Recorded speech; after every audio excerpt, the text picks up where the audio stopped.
setting out for the cheapest LS that I can find that I know that runs and drives. Just so happened that my buddy Cody had a 1999 Silverado. He was going to pull the engine. It had a 4.8 in it. He didn't like it. He wanted to get 5.3 and or 6.0 or something, and he wanted to boost it and all, so he was going to get a new motor that was built anyway. He told me, I got an LS for you. It's a 4.8. I don't know if you want it, but it's got the really good heads. Okay, well, what are you asking for? He said $600. I'm thinking, it's a pretty good deal. And I know it runs and drives. I rode in the truck. It runs good, doesn't smoke. Hey, it's pretty good. So I come back with a negotiation. I said, hey, how about $500? I pull it myself. He said, okay, you got a deal.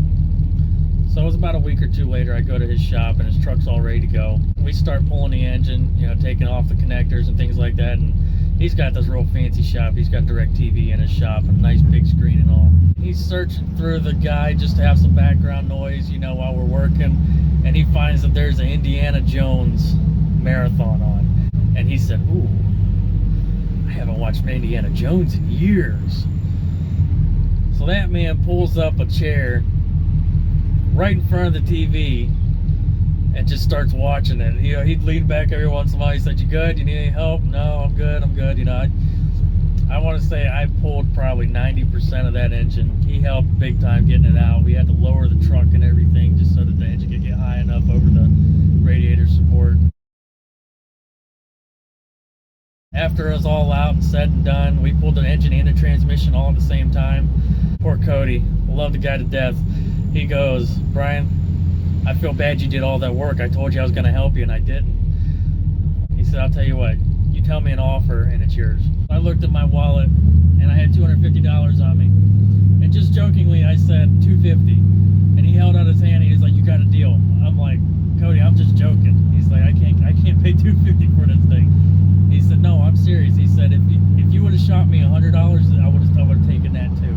I'm like, man, what a guy. What a guy. This dude will always be family to us, man. He's just a good dude.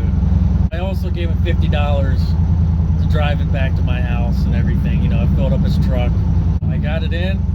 I wouldn't say I got the cheapest parts out there. I do have some ICT billet stuff on some of the pulleys, which was not cheap for some of those stuff. Some of that stuff was almost as much. I think all the ICT parts I have together is more than this engine. With a lot of help from my brother, help from a couple other buddies, this LS swap was manageable.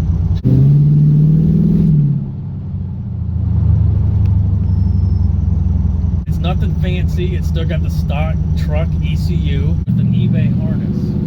Although this car drives like crap compared to my Mustang and my wife's GTO, this is my favorite car to drive. I look forward to driving this car as much as I can. When I first got it on the road, we would be going out to dinner and my son's car seat doesn't fit in the back of this car. I would say, I'm going to drive the Firebird. I'm going to drive her car. She would always say, no, there's no need to take two cars. And I'm like, I want to drive the Firebird. And I get my way. You know how it is. So I ended up driving a Firebird. We drive two cars pretty much everywhere we went for like the first month. It was my dream car that I was lucky enough to get at 17. So I think that's going to wrap this one up. We'll see you guys in the next